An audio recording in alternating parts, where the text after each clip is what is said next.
Ассаляму алейкум ва рахматуллахи ва баракатух. Бисмиллах, альхамдулиллах, вассалату вассаляму аля расулиллах. Сегодня, дорогие братья, немножко уйдем из нашей основной темы. Тема поминания, уроки поминания Аллаха. И так как у нас накануне мы находимся великого месяца, Рамадан, хочу сделать несколько, иншаллах, насихатов, напоминаний про некоторые ценности Рамадана. Потому что очень часто, погружаясь в мирскую суету, мы начинаем предавать очень ценные вещи забвению, начинаем забываться. И для нас очень тяжело собраться во время поклонения. Очень часто, когда даже мы приходим на намаз, иногда человек может опомниться только в последних ракаатах. То есть это очень часто бывает, когда на самом деле понимаешь, что ты вообще-то перед Аллахом стоишь и совершаешь самый великий вид поклонения после имана. Намаз может быть в конце намаза, а не в начале. Поэтому почему вот намаз сопровождается суннами до фарза? То есть это же как разминочный для спортсмена. Ты уже начинаешь готовиться к намазу. Почему тот же намаз лучше совершать в мечети? Потому что ты идешь в мечеть. Ты берешь тахарат, ты готовишься уже к намазу. Поэтому качество намаза будет другим. Почему лучше приходить на такбиратуль ихрам, то есть на первый такбир, хотя можно успеть и до рукова, да? Почему лучше? Потому что качество намаза будет лучше. Почему, когда приходишь на коллективный намаз, лучше всего приходить на азан? Потому что уже все, твое сердце, оно уже уходит потихоньку, уходит от мирского и погружается в мир намаза. И сами оцените свои намазы.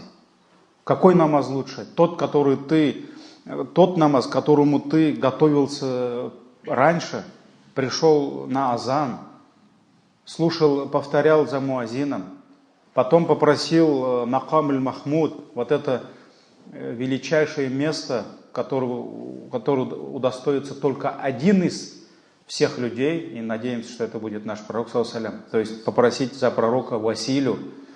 Потом есть сунный, навафиль можно почитать, если есть время. Можно делать дуа, потому что пророк, саллаллаху алейхи ва саллям, сказал, не возвращается дуа, мольба между азаном и икама. То есть все, ты уже с Аллахом.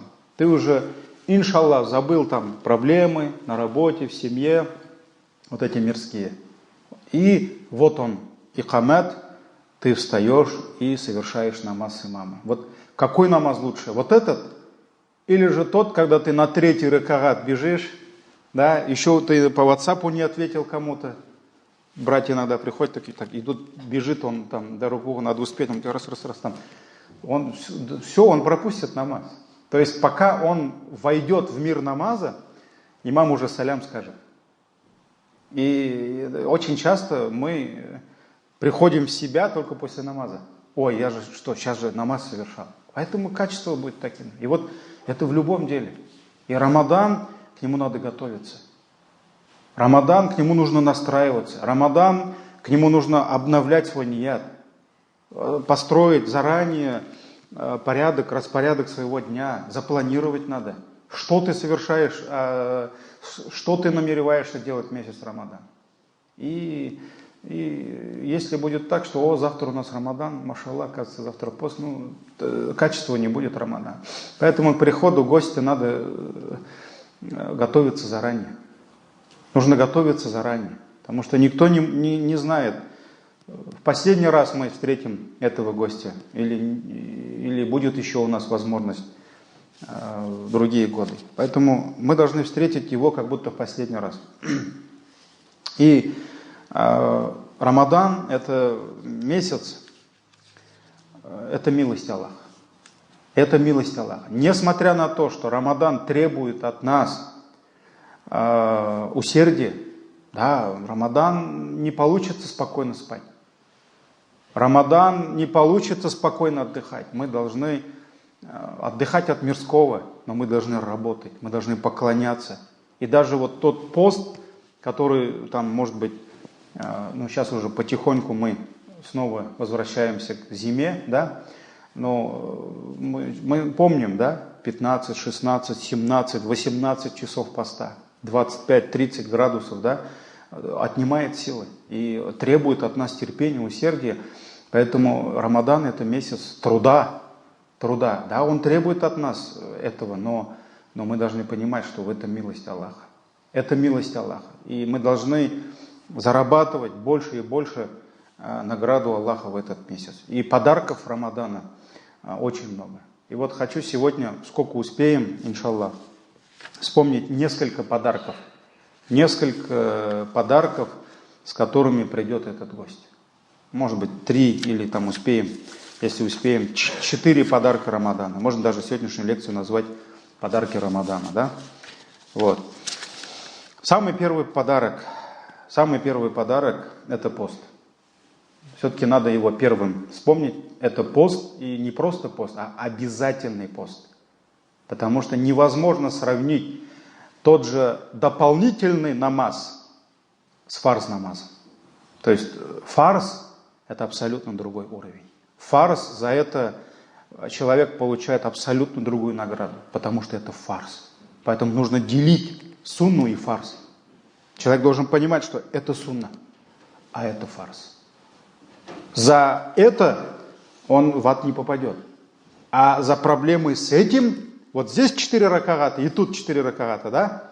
Если у него будет здесь проблемы будут, он может оказаться за это в аду. То есть фарз – это абсолютно другой уровень. И человек может совершить 100 ракагатов нафиль, 1000, но он должен понимать, что эти 1000 ракагатов дополнительных намазов, они не заменят 2 ракагата фарза. Так ведь? Потому что это фарз. И здесь то же самое. Есть пост дополнительный, есть пост обязательный. Есть садака. Садака и закат. Это же одно и то же, да? Но садака есть дополнительный, а есть обязательный, закат. Иногда есть такие люди, которые, машаллах, здесь дают садака, там дают, там получают там имя благотворитель года, да, и в мечети он поможет. А на самом деле с ним садишься за стол и начинаешь ему задавать вопросы. Машаллах, абы, язакумуллах хайр. Вот я вижу, вы тут и в мечеть помогли, и тут больницы помогаете, и тут как бы там сиротам помогаете, да. А вот вы знаете, в исламе есть такой закат.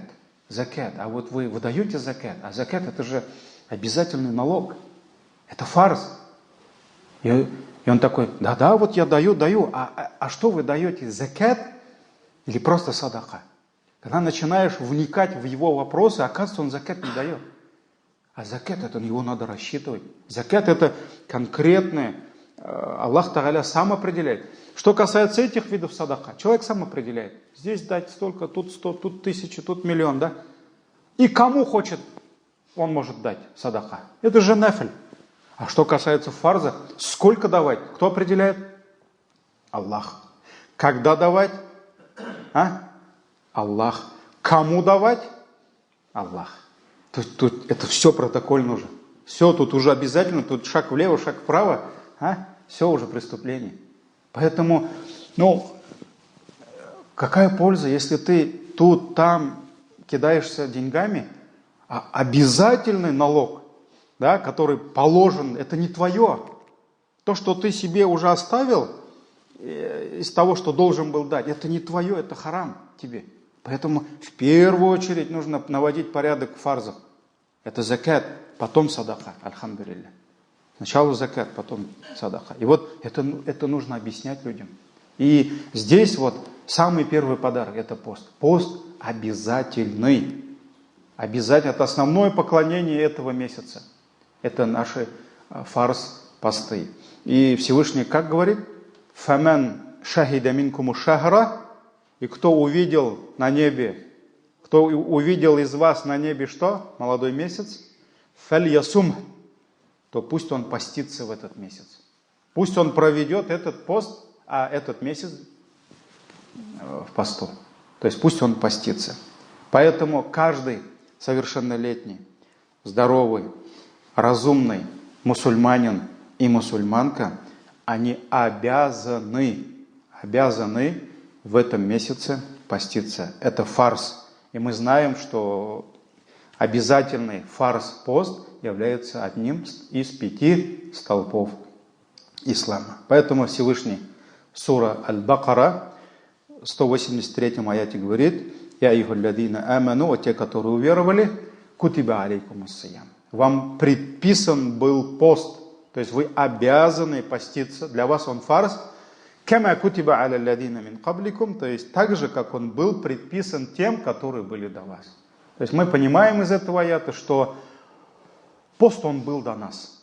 Он был до пророка, саллаллаху алейхи ва саллям. Так же, как и намаз был, так же, как и закат был. То есть всегда уммы совершали намаз, всегда выплачивали закат, всегда они постились.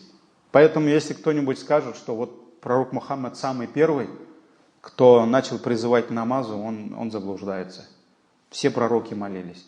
Если кто-то скажет, что пророк, саллаллаху алейхи ва саллям, пророк Мухаммад первый пришел с постом, этот человек заблуждается, потому что другие пророки тоже постились. Так ведь? И Аллах, пророк, саллаллаху алейхи ва саллям, сказал, самый лучший пост после Рамадана — это пост чей? Дауда, алейхиссалям. Он один день постился, один день разговлялся. Поэтому это был всегда лялякум таттакун. И в завершении аята Аллах говорит: тот сладкий плод, да, тот результат, который мы должны получить от этого поста.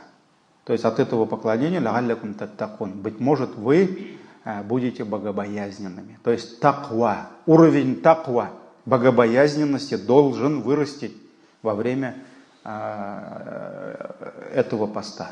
То есть этот пост воспитывает в нас богобоязненность, таква, и это мы должны понимать. Но помимо этого мы знаем, что есть, как сказать, хусусият, так говорим, то есть есть особенности этого поклонения. То есть это особенность, значит, этот вид поклонения только имеет это достоинство, да? Но одной из особенностей этого поклонения то, что Аллах обещал за этот вид поклонения особую награду. Особую награду. И как говорится в хадисе, в сборниках имама Бухари и Муслима, где посланник Аллаха, саллаллаху алейхи ва саллям, сказал, что каждое дело, которое совершает сын Адама, это для него. То есть каждое любое благое дело он совершает ради себя и получит за это награду от скольки? От 10 до 700 благих дел. То есть получается, человек совершает одно благое дело, но ангел по велению Всевышнего Аллаха записывает ему минимум 10 благих дел, то есть это 10 наград. Саваб, да? Но от 10 до 700 раз увеличивает Аллах. То есть это уже вот по милости Аллаха. Это милость Аллаха. Мы совершаем грех, пишется 1 грех. Мы совершаем одно благое деяние, Аллах минимум пишет нам 10, максимум 700. Но кроме поста. И Аллах Всевышний сказал, то есть пророк, саллаллаху алейхи ва саллям, уже рассказывает нам хадис Кудси, приводит нам слова Аллаха: кроме поста, илля сиям, кроме поста. То есть пост, он не ограничивается этим лимитом. От 10 до 700. То есть пост не ограничивается этим. Почему? Потому что Аллах сказал, что человек постится ради меня, то есть мой раб оставляет свою страсть, а еда – это же страсть, половые отношения с женой, между супругами – это страсть. То есть человек оставляет это все. Ради кого? Ради Аллаха. И поэтому Аллах говорит: я буду награждать сам. Я сам решу, сколько ему дать. То есть от 10 до 700 раз этим не ограничивается награда, аджр за пост, потому что он оставлял это все ради меня. То есть свою страсть, еду и питье он оставлял ради меня. И в завершении хадиса пророк, саллаллаху алейхи вассалям, сказал, что у постящегося есть две радости. Первое – это во время ифтара, да, ну, кто постится, он это знает. Так ведь? И второе – «Айнда ликаи рабби». Это уже самая великая радость, когда при встрече с его Господом. Этот хадис в сборниках имама Бухари и Муслима. Поэтому вот почему Аллах не ограничивает награду за пост? Потому что пост – это терпение. А что касается терпения, другой аят, сурат Уз-Зумара, 10 аят. Всевышний сказал: «Иннама юаффас-сабируна аджрахум бигайри хисаб». Воистину, только терпеливые получат награду без какого-либо расчета. То есть Аллах сам знает, сколько ему дать. То есть Он не ограничивает от 10 до 700. Аллах даст больше ему.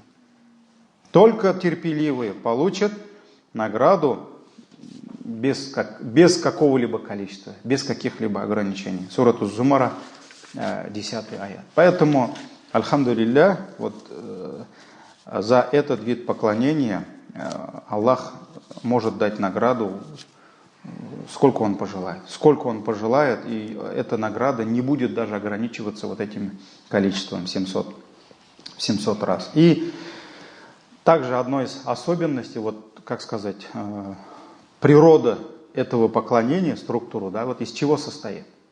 Вот в основе многие виды поклонения состоят из каких-либо действий. Так ведь, что вот для того, чтобы, например, там построить мечеть, нужно встать, нужно собрать деньги, так ведь, нужно там привлечь, я не знаю, людей, инвесторов, то есть нужно строить, нужно купить кирпич, заложить фундамент и так далее, и так далее. Чтобы совершить намаз, нужно взять тахарат. Нужно закрыть гаура. Нужно подойти к встать на намазлах и совершить ряд определенных дел. Вот это и есть намаз, так ведь? Чтобы дать садака, закат, тоже нужно что-то сделать. Чтобы, проявить благочестие к родителям, нужно поехать к ним, что-то сделать, помочь, там, проведать, так ведь? То есть что-то нужно сделать. А вот если вернуться к посту, вот в чем, машаллах, особенность поста? Пост – это тот вид поклонения, где нужно воздержаться от совершения твоих обычных дел. То есть там ничего не надо делать. Там нужно, наоборот, оставить то, что ты привык делать. Вот мы привыкли кушать, да? А здесь просто нужно не кушать. Мы привыкли пить, а здесь нужно просто не пить. Вот, казалось бы, с одной стороны, да, такой простой вид поклонения, да. И вот я очень часто спрашиваю абилярне, когда им преподаешь, там, бабайларне, ну что, как, особенно во время поста, да, ну мы же хазраты как бы ездим, и во время уразы, они такие там, час остался до ифтара, за спиной там 16 часов, на улице там 25, да, все такие сидят, такие, машаллах, ну, все равно, как бы, человек устает, особенно в последние дни, так ведь, там, после 15 дней, там, 20 дней, когда организм тоже истощается, особенно у пожилых братьев и сестер, абиляр, бабайлар, да, вот, и у них спрашивают, ну, как абиляр, тяжело вам поститься? Они такие, нет, о, хазрат, легко так, я говорю, а зачем это, почему тогда в течение года не поститесь? Они такие, ну, молчат, да? Все равно охота кушать. Так ведь? Вот даже многие братья и сестры, они даже не постятся в понедельник, четверг. Но не всегда, не целый год. Иногда, да, нужно отдыхать от дополнительных видов поклонения. Вот есть время, когда человек может совершать тахаджуд, а есть время, когда тяжело ему совершать тахаджуд. Ну вот особенно летом, да? Ну пусть он отдыхает в это время, а потом снова возобновит. Есть время, когда ты постишься, понедельник, четверг стараешься, да? Есть время, когда ты просто пока оставляешь. Ну не весь же год. Просто не поститься там только в Рамадан. Но это же неправильно. А я не говорю, это грех, да, но нужно беречь этот вид поклонения. Нужно быть постоянным в поклонении. И вот иногда спрашиваешь, вот легко, а почему не поститесь целый год? Почему понедельник пропускаете, четверг? Вот тяжело. А что тяжелого в посте? Вот вопрос. Что трудного в посте? Что нужно там делать? Да ничего там не надо делать. Наоборот, нужно оставить то, что ты привык делать. Так ведь? То есть нужно воздержаться. Что такое пост? Это оставление еды, питья, полового акта с супругом от такого-то времени до такого-то времени. Так ведь? То есть ничего там не надо делать. Наоборот, казалось бы, очень просто. Но так тяжело лишить свой нефс того, что он привык делать. То есть так тяжело лишить свой нефс еды. Так тяжело лишить свой нефс питья. Это тяжело. И вот если тут тяжело встать на утренний намаз, лишить свой нефс его удела, нефс хочет спать. Нефс хочет прохлаждаться, наслаждаться своей пищей, то есть в виде сна. А ты заставляешь тело проснуться, встать, взять тахарат, пойти в мечеть, да? То есть это же сложно так. Ты лишаешь свой нефс удовольствия. Вот в этом и прелесть поклонения. А здесь то же самое. Нефс хочет кушать. Нефс хочет пить, а ты говоришь нет. Нефс говорит кушай, а Господь говорит ман шахида минкум шахра фальясум. Кто из вас увидел молодой месяц, все, постись. И человек выбирает довольство нефса. Что такое нефс? Это мое большое я. Не только у меня, но может у Хазрата больше, да? У каждого из нас есть нефс. Это я, мое большое я, это моя страсть. И вот я хочу есть. А Аллах говорит нет. Вот ты выбираешь довольство нефса и довольство Аллаха. Человек выбирает пост, он выбирает довольство Аллаха. Поэтому вот особенность поста. Казалось бы, ничего не надо делать. Наоборот, нужно оставить то, что делаешь. А вот очень тяжело. Лишить свой нефс. То есть идет конфликт с нефсом. Вот это особенность, одна из особенностей поста. Альхамдулилля. Ну, про достоинство поста можно говорить очень много. Да, про дверь ар-Райян можно говорить. Можно много рассказывать про вот эту радость. У постящегося две радости. Да? Ну, вам это можно и не рассказывать. Потому что вот видишь, как на ифтары мы собираемся, да? Все такие уставшие, там кто-то дуа делает, кто-то это, раз-то вот один финик, да, и машаллах, солнце оно. Там-то село солнце, да, а у нас оно все, машаллах, на лицах. Вот на самом деле, вот просто посмотрите на братьев, на себя посмотрите. Вот ты даже еще до супа не дошел, до плова не дошел, просто вот финик, да, маша, глоток воды, и все, солнце встало, так все улыбаются там. Иногда просто думаешь, а что, можно и не кушать, да? Вот это есть радость. И эту радость может только познать тот, у кого за спиной 17 часов, да, и вот он бисмилля там, я помню, вот такой жаркий день был, вот больше 17 часов точно был, да, такой длинный день, первый день поста был, сколько лет назад, вот не помню, я еще в Нижнекамске работал, я приезжаю в мечеть за 15 минут до азана, магриба, да, а там Нижнекамский, двор большой, и там такие сестры пришли, мамы с детьми. Там на газоне постелили, да, и там вода везде. А там источник есть холодный. Я смотрю, такие мужики, братья сидят возле источника, там холодная вода, и такие ждут, такие. Вот просто, вот на самом деле, вот ни хлеб не нужен, да, ни плов не нужен. Просто я вот так смотрю и любуюсь, маш Аллаху Акбар, это же наша умма, да? И они сидят и ждут. Вот сейчас солнце сядет и глоток воды, да? Это же, это надо за спиной, чтобы 17 часов поста были, чтобы это почувствовать. Вот, альхамдулилля. И только один хадис, и все, идем дальше. Вот имам Тирмизи передает хадис нам, что пророк, саллаллаху алейхи вассалям, сказал, кто оставил один день поста без причины, то есть причина, это не мы придумываем, а шариат установил причины, да? Аман шахида оман кана минкум маридан ау галя сафарин, да? То есть если кто из вас болеет, или был в пути, или там женщина, например, кормит, или беременная, не может поститься, да? То есть есть конкретные причины, чтобы не поститься. Вот если кто-то без причины оставил один день поста, он не сможет вернуть эту награду, даже если всю жизнь будет поститься. То есть все, он ушел. Поезд ушел. И ты должен понимать, что тот пропущенный тобой день без причины ты уже не сможешь вернуть. Сколько бы ты ни постился. Поэтому мы хватаемся за каждый день. За каждый день, даже когда мы там в пути болеем. Там, некоторые братья там, Рамадан приходит, и он куда-то уезжает. И не постится. Там отдыхать уехал он. Да?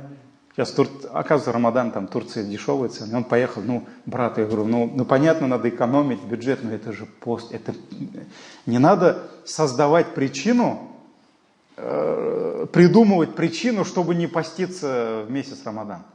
Да? Это есть у некоторых заблудших, я боюсь сейчас назвать их, потому что там заявление в прокуратуру напишут еще. Да? То есть заблудшее течение, которое называет себя мусульманами. Я прямо у них шейхов слушал. Там у них сколько там, более 40 километров сафар считается. Ты, говорит, садись в машину, езжай 40 километров, приедешь, полчаса туда, полчаса обратно. Все, ты не постишься. То есть шейхи об этом вот такими чалмушками там говорили. Это не сунна, это не ахли сунна.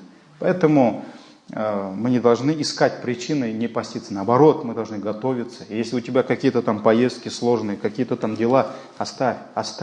Это месяц поста. Второй подарок. То есть пропустил все. Ты не сможешь поймать это. А второй подарок – это Коран. Это книга Аллаха. Когда Всевышний начинает описывать этот месяц, сурат Аль-Бакара, да, те же аяты, дальше идем, 185 аят. Аллах говорит, шахру Рамадан, месяц Рамадан, унзиля фихиль Коран. Аллах в этот месяц был ниспослан Коран. То есть этот месяц, подарок этого месяца, да, Аллах подарил нам Коран. Что такое Коран? Коран – это последнее обращение Создателя к своим созданиям. Это его последняя книга, это последняя небесная книга, и ученые говорят, что эта книга собрала в себе смысл, ценность, знание, мудрость всех книг, которые были ниспосланы человечеству до Корана. То есть, какие бы книги Аллах не отправлял на эту землю, да? Некоторые мы знаем, некоторых мы не знаем, да? Вот содержание абсолютно всех книг – это все в Коране. Это все в одной книге. Поэтому это лучшие слова Аллаха. И Аллах отправил ниспослал свою лучшую книгу. И чтобы довести эту книгу, Аллах избрал лучшего ангела, Джибрииля. Лучший ангел принес аяты лучшему не то, что из людей, а лучшему из всех созданий. Нет лучшего создания, чем пророк Мухаммад, саллаллаху алейхи вассалям. Степень Мухаммада, саллаллаху алейхи вассалям, выше, чем степень ангелов. Выше, чем степень арша, величайшего арша, да, потому что это был пророк Мухаммад, саллаллаху алейхи вассалям. И он был самым лучшим. То есть тот, который принял эту книгу. Тот месяц, в котором был ниспослан Коран, оказался самым лучшим месяцем. Так ведь? Самый лучший из всех 12 месяцев – это Рамадан, месяц Корана. Та ночь, в которую Аллах ниспослал Коран, или же, можно сказать, начал ниспосылание Корана, это Лейлатуль Кадр, да? То есть это самая лучшая ночь. Лучше Кадра нет. Это самая лучшая ночь. То есть ночь, когда был ниспослан Коран. Те места на этой земле, куда был ниспослан Коран, где пророк Мухаммад принял эти аяты, это самые лучшие места. Мекка, Медина, да? Лучше не может быть. То поколение людей, которые выстроились перед пророком Мухаммадом и оказались первыми студентами школы Корана, сподвижники, это самое лучшее поколение. Это самое лучшее поколение. Пророк ﷺ сказал: «Хайруль хуруни карни». Самое лучшее поколение – это мое поколение. Это те сподвижники, которые приняли у него. Это его ученики, самые лучшие. Потом следующие, потом следующие. Так ведь? Поэтому вот оно достоинство Корана. И самая лучшая умма, это умма Корана. Это умма Корана. И самые лучшие Аллах оставил для уммы Корана. Поэтому вот это есть баракат Корана. И мы знаем, что Рамадан, в месяц Рамадан Джибраиль, алейхиссалям, он спускался на эту землю каждую ночь и учил пророка, саллаллаху алейхи вассалям, Корана. То есть шли уроки Корана. И пророк Мухаммад, саллаллаху алейхи вассалям, когда выходил из этих уроков, да, он выходил весь светится, с крыльями, да, и он призывал свою умму учить Коран, призывал свою умму Корану. И он призывал, чтобы они читали Коран. Мы знаем, что где-то пророк ﷺ кого-то призвал, чтобы он читал Коран за 3 дня. Где-то были сподвижники, они за неделю прочитывали Коран.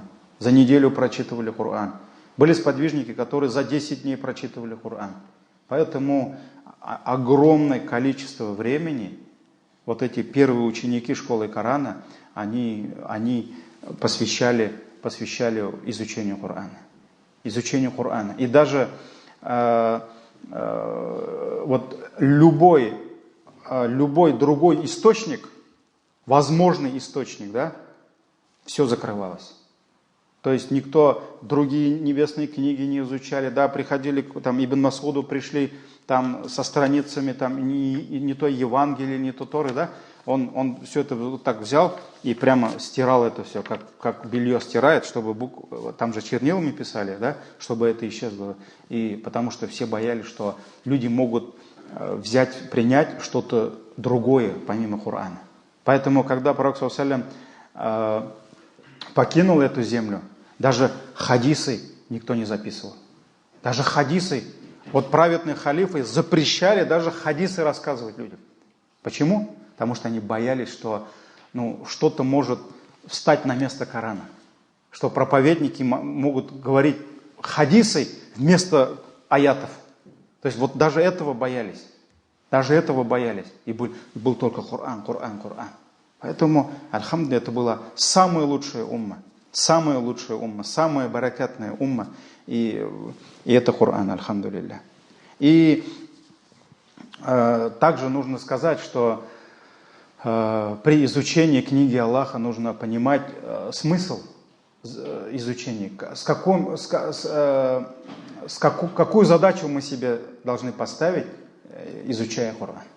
Потому что если человек будет учить только буквой, произношение и просто читать, не вникая в смысл этих слов, то пользы от изучения Корана тоже много не будет. Потому что в первую очередь мы должны понять, ради чего был создан, ниспослан Коран. Ради чего был ниспослан Коран? Чтобы мы вникали в смысл этих аятов. И задача была услышать, что же Аллах хочет тебе сказать через эти слова. Потому что Коран – это слово Аллаха. Это слово Аллаха. И за каждым словом есть смысл. Поэтому, читая каждый аят, сподвижники ставили себе цель понять, что Аллах хочет от них. Поэтому сподвижники читали Коран иногда намного медленнее, чем мы. Во-первых, у них не было мусхафа, да? То есть это же было на камнях. Вот представьте себе, нет мусхафа, который мы с вами можем просто взять в руки и бисмилля читать первый джуз, третий джуз. У тебя сейчас какой джуз? У меня 19-й джуз, да? Или там такой-то хизб у меня, да? Там с харакатами. Не было такого. Не было вот этой книги. Поэтому Абу Бакр начал, потом Усман, мы знаем, собрал. Так ведь? Оставил несколько только 4-7 там экземпляров, которые раздавали по всему рукописном виде, по всему миру мусульманскому. Да? То есть не было такого там у каждого сподвижника, не надо представлять, вот там мусхаф стоит, там, Раз взяли там и начали читать, там детей усадили. Нет, на камнях, на шкурах животных, где-то на стенах там, вот так изучали Коран. И они вникали в смысл этих аятов. И поэтому один из величайших ученых Корана, Абдулла ибн Аббас, говорил: для меня иногда лучше один раз прочитать одну суру, чем в торопях там прочитать целый Коран. То есть иногда просто нужно сесть, может быть, не такое большое количество аятов, да, там сел, там 2 джуза прочитал сразу, или там 5, да, но ничего не понял. Нет вот этого, как сказать, влияния Корана на сердца людей. Нет, он сел 2 аята, 3. Были ученые, которые всю ночь Куль ху Аллах читали. Это ученый, величайший ученый, который весь Коран знает, но он читает всю ночь, например, Куль ху Аллах, вникая в смысл этих слов. Поэтому вот очень важно, вот сейчас Рамадан, да, в Рамадан нужно поставить себе цель читать много-много Корана, но в то же время нужно изучать смысл тех аятов, тех сур, которые ты читаешь. Поэтому я вот даже вот как бы по себе хочу сказать, не помню в каком году, когда во время ихтикафа все там, машаллах, времени много, читаешь Коран, читаешь, и так вот сижу, читаю, и как-то вот, нет той реакции, которую бы ждал от сердца, да? Вот как-то вот на автомате. Потом что-то, субханаллах, думаю, вот что делать? Взял там, мусхаф закрыл, пошел там, тафсир нашел в этой мечети какой-то тафсир, там, может, Ибн Касир был, не помню, да? Раз вытащил одну суру, вот последнюю, которую читал. Открыл такой и ушел. Ушел туда, все там, все. Вот действие, да, намного было больше. Прямо сердце вот так. Там какая-то история была, а Аллах же избрал в Коране самые лучшие истории. Почему эта история в Коране? Потому что это самая лучшая. Почему она самая лучшая? Она самая нужная для нас. И уроков и назиданий из этой истории намного больше, чем от других историй. Не просто так эта история занимает свое достойное место на полсуры там, или там на целую суру, да? И все. Вот я просто по себе говорю, да? Я ушел туда. Машаллах, там прямо сердце так, все там. Вот иногда, да, вот надо просто мусхаф закрыть, да, взять тафсир и просто почитать тафсир. Вот действий иногда будет больше. Поэтому, хотя мы должны признать, что салафы, то есть праведные предшественники, они во время Рамадана, они больше читали. Но здесь как бы, вот я поэтому не хочу осмелиться, да, что лучше, да, но много времени нужно планировать на изучение Корана. Может быть, какая-то часть, там ты должен джуз прочитать, если ты решил за месяц прочитать, да, но нужно запланировать еще то время, чтобы хотя бы нужно изучить содержание, толкование тех сур, которые ты читаешь во время намаза. Но это очень важно, потому что читая Коран и не понимая, о чем, да, много пользы мы не сможем извлечь. Поэтому вот как раз я рекламой не занимаюсь, да, вот книга как раз «Возвращение к Корану». Я про эту книгу говорил, вот эта книга говорит об этом. «Возвращение к Корану» называется. Вот именно как сподвижники читали Коран, как они изучали Коран. Потому что вот там даже, вот когда ты мусхаф открываешь, ты начинаешь сверху читать, да, справа налево. Вот когда мы начинаем первую, самую верхнюю строчку читать, у нас намерение какое? Дойти до самой нижней, да?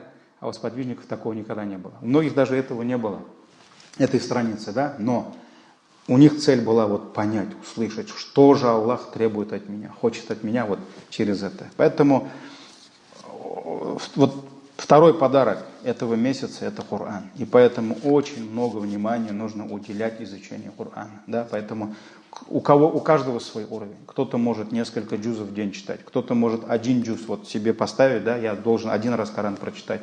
Кто-то помимо дневного лимита, он может тафсиром заняться. Кто-то до сих пор не может Коран читать. Это проблема. Ему нужно поставить себе цель. Каждый день, час-два, бисмилля. То есть, не знаю, попросить кого-то, там, шакирда нанять. Пусть там, как один брат пришел, я говорю, сколько лет не могу научиться Коран читать. Я говорю, я тебе дам телефон, ему нужно то, что у тебя есть. Да, а у тебя есть то, что ему нужно. Он говорит, что? Я говорю, у тебя деньги, а у него знания. А он, говорю, шакир, ему на самом деле денег не было. Он такой, понял, Хазрат? Понял? Машалла, они так подружились. У Хазрата и машины сейчас новые. Нет, главное, этот брат Коран читает сейчас. Поэтому надо делиться, субханаллах. Английский же изучают, там сейчас китайский начали изучать, да? А что 28 букв? Все, бисмилля, ставь себе цель. Ты научись до праздника, чтобы ты хорошо Коран читал, книгу Аллаха читал. Это же такое наслаждение. Третий подарок. Ну, аятов много. Аятов много про то, что Аллах ниспослал нам эту книгу лит-тадаббур, то есть для того, чтобы мы размышляли. Нужно научиться правильно читать Коран. Вот наша проблема заключается в том, что мы читаем те же суры, те же аяты, но мы не видим той же реакции, того же эффекта, который получали сподвижники. Да? То есть, почему такое происходит? Потому что мы неправильно читаем Коран. У нас неправильный подход к книге Аллаха. Были сподвижники, они услышали один аят, и этот аят перевернул их весь мир. Во-первых, у них была фитра другая. Они атеизмом не были отравлены, как сегодня, материализмом не были они отравлены. Да? Вот Фудайль ибн Гайяд, это же один из лучших, да? Он же, как рассказывает, он воровством, грабежом или занимался. Он когда на забор поднялся, он услышал один аят. И все. Все. Этот аят перевернул весь его мир. Умар ибн Хаттаб. Помните, да, когда к сестре пришел, он там раз там этому дал, тому дал. Да? Все там ему. И он услышал аят. Все. Этот аят там все перевернул. Вот это же величие Корана. И этот Коран он у нас есть. То есть это му'джиза. Это чудо. Это чудо у нас в руках, но почему-то на нас он не действует. А в чем проблема? Мы неправильно его используем. Это мы в аптеке покупаем мазь. Там где-то услышали Вольтарем, Феналгон, там какие там, да? Услышали рекламу, да? Идем в аптеку, покупаем мазь и, не знаю, там пьем с горячей водой. Ты язву заработаешь, а спина от этого не перестанет болеть, да? Ты прочитай, что этот мазь не надо пить с кипятком, а надо его мазать, так ведь? И надо мазать правильно. Тогда только лекарство, если правильно принимаешь, будет эффект. И вот поэтому это книга Аллаха, это лекарство, шифа'уль лима фис судур.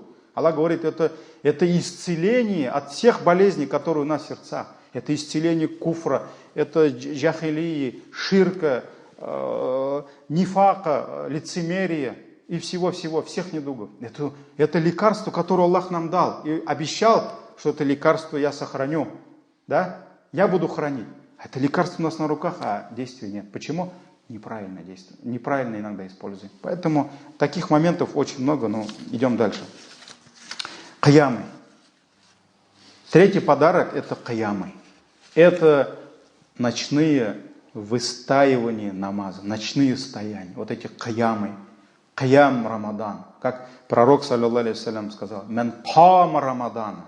То есть в начале хадиса он говорит, «Мен сама Рамадана». Кто постился в месяц Рамадан, иманан вахтисабан, то есть верой и надеждой на награду Аллаха, гуфира лаху ма тақаддама мин дамби. Ему простятся все грехи, которые он совершил до этого.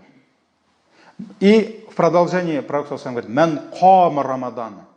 А кто выстоял Рамадан, кто выстаивал Рамадан, то есть нужно стоять.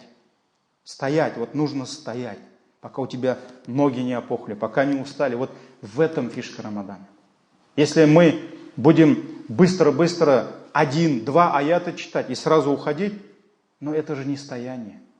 Мен камара, кто стоял в Рамадан, нужно стоять, чтобы у тебя ноги устали, да? Чтобы ты почувствовал, устал. Ты устал, да? Но ты же устал на пути Аллаха. Ты же должен... Вот когда, например, Я у братьев раньше спрашивал, там, когда вот тяжело, там, вот, там, до 12 ночи мы стоим, там, там надо успеть еще до сухора, там, одного брата спрашиваю, я говорю, что, устал? Ну, есть немножко. Я говорю, брат, ты же устал на пути Аллаха. Это же ты же намаз. Кто-то вот сейчас идет там, вор, что-то украл, он тоже устал. Кто-то там зина делает, там, тело свое продает, да, вот я с таравиха возвращаюсь домой, стоят там вот на проспекте Победы, они тоже устают. Но мы устаем на пути Аллаха. Это же надо, этому надо радоваться, что ты устал на пути поклонения. Альхамдулилля. Это же джихад. Да? И вот поэтому манкам Рамадан, кто выстаивал Рамадан иманом, верой и надеждой на награду Аллаха, то есть ему простятся все его грехи. Поэтому, чтобы у тебя грехи ушли, да, надо же их замачивать, эти грехи. Надо, чтобы они немножко растворились, эти грехи. Поэтому постой, брат, ты же грешил, давай вот стой сейчас.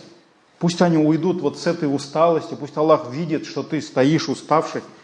Особенно усталость чувствуется, когда после этого, да, ифтара, все ты там покушал, там плов, чай, так хорошо, просто хочется поспать, да? Нет, тут Аллаху Акбар, имам стоит уже, все, надо дальше, да?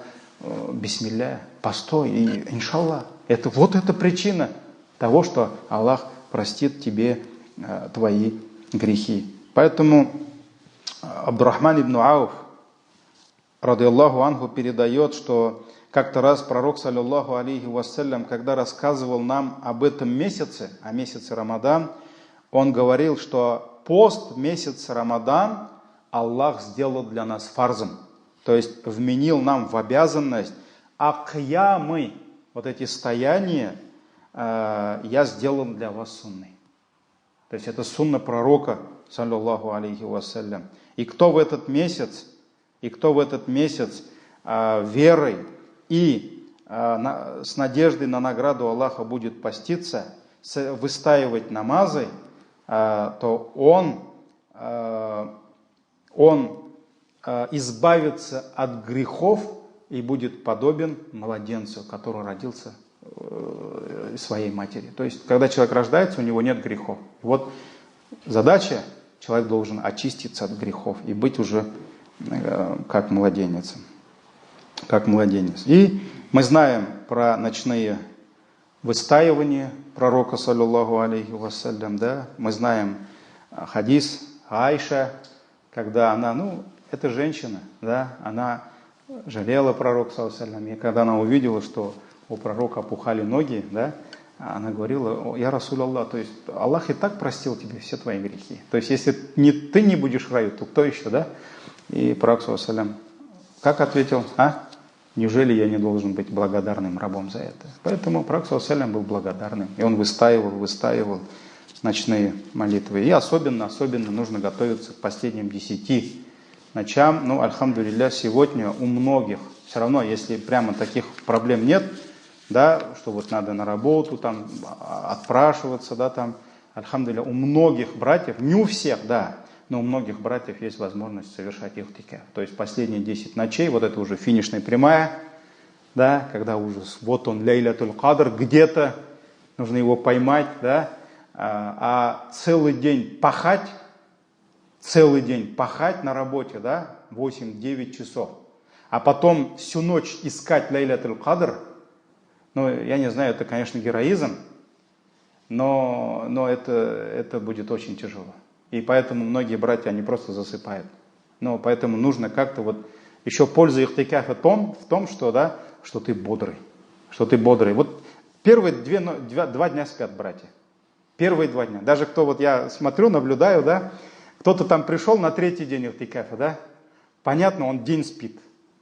Потом все. Вот один раз он выспался, я даже братьям говорю, пускай спит. Он вчера только пришел на ихтикаф или приехал откуда-то, да, пускай поспит, вот целый день спит, и все, бисмилля. Потом он 5-6 часов максимум. Все, больше он перестает, зато он бодрый, ищет Лейлятуль Кадр Коран читает, дуа делает, да? Поэтому нужно готовиться особенно к этим 10 ночам. И последний подарок – это уже праздник. Это уже праздник. Все, это уже вот особенно не про Курбан, мне хочется сказать, а про праздник Айдуль-Фитр. Да? Вот мы, татары, говорим Ураза Байрам. Да? Ураза Байрам. Ураза, что такое ураза? Это воздержание от еды и питья. А Байрам – это наоборот. Когда ты целый месяц воздерживался, а сегодня Аллах вновь открыл врата еды и питья. Поэтому не ураза Байрам, а ифтар Байрам. Поэтому по-арабски как? Айдуль-Фитр. Так, нет? Не Айду-Саум же. То есть во время праздника нельзя поститься. Запрещено поститься. Нужно кушать, нужно пить, нужно, не знаю, гостей звать, самому в гости ходить. Так ведь? То есть, поэтому это не ураза Байрам. Это наоборот, это праздник не поста, а разговения. Но, чтобы почувствовать вкус этого праздника, торжество этого праздника, нужно, чтобы за тобой были минимум 29, может быть, и 30 дней поста. Ну, у женщин, если будут дни запрещенные, да, может быть, поменьше. Но, вот когда за тобой эти 29-30 дней усердия, бессонных ночей, ночных намазов, да, машалла, когда ты работал, пахал вот эти 29-30 дней, вот для тебя праздник, он будет настоящим праздником. Без этого вот почувствовать вкус, вот это то же самое с ифтаром. Вот иногда мы же друзей зовем на ифтар, пусть хотя бы посмотрят, да, кто-то бисмилля в этот день хотя бы постится. Там знакомых, родных, там иногда говорят: Хазрат, можно я сегодня? Там он купил этот день и говорит: можно я родных? Конечно, говорю. Но там некоторые не постятся. Вот он час назад еще тут в кафе там кофе попил там с круассаном, да, и через час там ифтар. Ну, он не будет радоваться, как радуется. Он не поймет, вот почему тот улыбается там, как дурак, да, там, машалла. Так он постился. Аллах ему эту радость дает, да. Там, они там обнимаются, да, он не понимает это, да он час назад еще кушал, да, он не понимает. И вот здесь то же самое. Человек не поймет. Праздник – это не красный день календаря.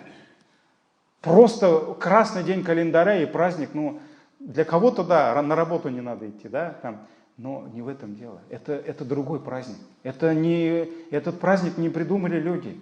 Это был неспосланный праздник. Аллах не спасал этот праздник. И баракет этого праздника абсолютно другой. И чтобы познать вкус Айдуль-Фитр, то есть праздник разговения, нужно поститься.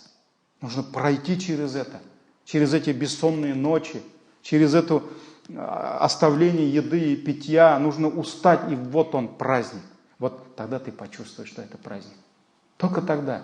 Поэтому, когда накануне праздника Умар ибн Абдуль-Азиз, помните, да, халиф, один из величайших халифов, да, Умар ибн Абдуль-Азиз, в его время был баракат везде, да, он сидит у себя, может быть, не знаю, в комнате, в кабинете, да, и к нему приходят дочки, его дочки, любимые. Это вот, представьте себе, сидит глава государства, халиф, президент, да, богатейшего государства, потому что в его время такой баракат был, да, люди не знали, куда закат деть. И приходят его дочки и говорят: отец, нам завтра одеть нечего, надеть нечего. У нас нечего, одежды нет. Можно нам какие-то платья купить? Спрашивают у него. А у него денег нет. А рядом сидит казначей. И говорит: давай, говорит, я тебе в долг дам, потом вернешь долг, да? И он дочкам говорит: лейса аль-айд лиман лабиса аль-джадид, валякин аль-айд лиман хафа яум аль-ваид. Прям такими стихотворными строками, да? Он говорит: праздник, говорит, это не для тех, кто надел на себе новую рубашку или платье. Этот праздник, говорит, для тех, кто, говорит, страшился обещанного дня, то есть судного дня. Поэтому для того, чтобы познать вот этот 4-й подарок, с которым придет Рамадан, да, нужно пройти через этот Рамадан. И это вот это я даже осмеливаюсь назвать таким небольшим днем победы. Это День Победы. Вот тот День Победы, да, после войны, вот для кого-то, ну, мы этого не поймем, потому что мы не видели войну, альхамдулилля. Вот наши бабушки, дедушки, они понимали, потому что они прошли через это. И вот здесь то же самое. Это День Победы над своим нефсом, над своими страстями, не над каким-то врагом, да, там, фашизмом, это. Нет, это День Победы над самим собой. Когда ты смог это, когда у тебя был выбор довольства нефса и довольства Аллаха. Ты оставил довольство нефса, пошел наперекор, наперекор пошел, на конфликт пошел с самим собой и выбрал довольство Аллаха. И вот она твоя победа. Вот тогда Аллах даст тебе насладиться этим праздником. Вот тогда для тебя будет это на самом деле праздник. Машаллах. Вот только тогда. Поэтому, альхамдулилля, пусть Аллах облегчит нам этот месяц.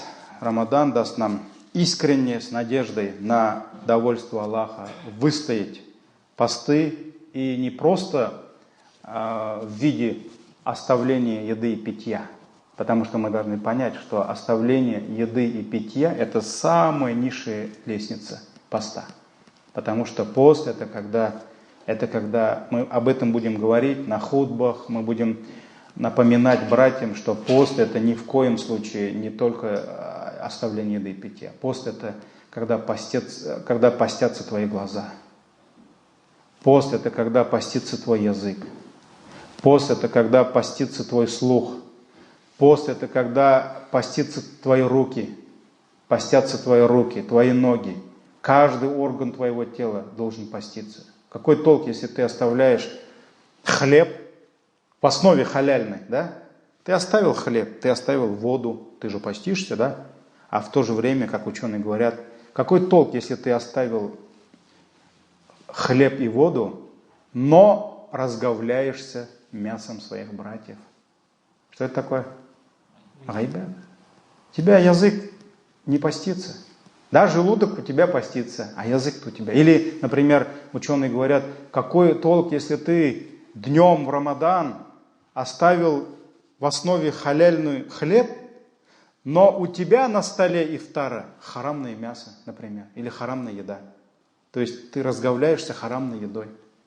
Это очень важные моменты. То есть «Ляллякум таттакун», Аллах говорит, был предписан вам пост, так же, как он был предписан тем, которые были до вас. И в конце аята, как говорит, «Ляллякум таттакун», быть может, вы будете богобоязненными. Будете богобоязненными. То есть этот пост должен научить тебя оставлять запретное. Если ты хлеб оставил ради Аллаха, воду оставил, тогда ты жену свою любимую оставил ради Аллаха. Ты постишься от нее даже, да? Но ты должен поститься от гауретов глазами, гайбат, ложь, брань, ругань с людьми, да? Там поститься, со всеми ругать. Это же еще, все же оно накапливается, когда голодный человек злой. Швамёкма. Когда человек голодный, он злой. И вот в это время там такая борьба, и так хочется сказать, да? Сказануть, но нет, у тебя пост. Поэтому много таких моментов. И вот, альхамдулилля, чтобы мы постились наилучшим образом, чтобы мы выстаивали свои киямы, ночные стояния наилучшим образом. Не то, что там стоять, ну когда же имам на руках пойдет? Да? Это проблема. Если мы слушаем Коран и не наслаждаемся Кораном, это наша проблема. Это не проблема Корана. Вот честный брат Абый подошел ко мне, остальные просто не говорят об этом. Да? Он подошел ко мне и сказал, Хазрат, говорит, вот объясни мне, говорит, мне неграмотному мусульманину, говорит, но он 5 намазов читает. Почему, говорит, я у Салавата Фатхаддинова 2 часа на концерте сижу, говорит, у меня 2 часа вот прямо так, как будто 2 минуты проходят. А когда, говорит, я за хафизом стою, он говорит, ну не может он на руках уйти, говорит, вот я стою и жду, говорит, когда он на руках пойдет. Нет, конечно, это не смех, этому надо плакать, но это же истина. Так, нет? Чемпионат мира по футболу. Игра там, сколько период один? А? Первый период прошел, не заметил, второй период прошел. Все. Все уже, все. Так все. Машалла, там жена мотором ашисана, иди отсюда. Иди. Хушух такой. Такая смиренная, так иди, все, не болтай. Телефон убери. А мында салям имам дает, и он сразу успевает там раз, туда-сюда. Никакого хушуга. То есть это же болезнь, как вот Усман ибн Гаффан говорил. Усман ибн Гаффан сказал, если бы очистились ваши сердца, вы бы не могли насытиться чтением Корана. Вот ты не можешь насытиться, ты читаешь Коран, и ты наслаждаешься этим. Ты слушаешь Коран и наслаждаешься. Ты бы не мог насытиться Кораном. А у нас болезнь. Поэтому на концерте все быстро проходит. А имам читает, когда он на руках пойдет. Да? То есть вот это проблема. Поэтому вот как раз вот Рамадан, он дает нам возможность и оценивать себя, и работать над собой. Поэтому давайте бисмилля, дорогие братья, будем планировать месяц Рамадан, провести наилучшим образом, кто как может, сколько благ может, да. У кого-то надо, наверное, сосчитать закаты надо сосчитать, сколько ему надо будет закат, вот, потому что многие братья от Рамадана до Рамадана, да. Кто там на ифтаре, может быть, поучаствовать на ифтарах, да. Кто-то кому-то может помочь в этот месяц, кто сколько Корана будет, кто последние 10 дней ихтикаф будет, бисмилля, все, надо готовиться, потому что уже остались считанные дни. И пусть Аллах нам поможет. Субханакаллахумма бихамдик, шаду ан ла иляха илля анта, астагфирука ва атубу илейк.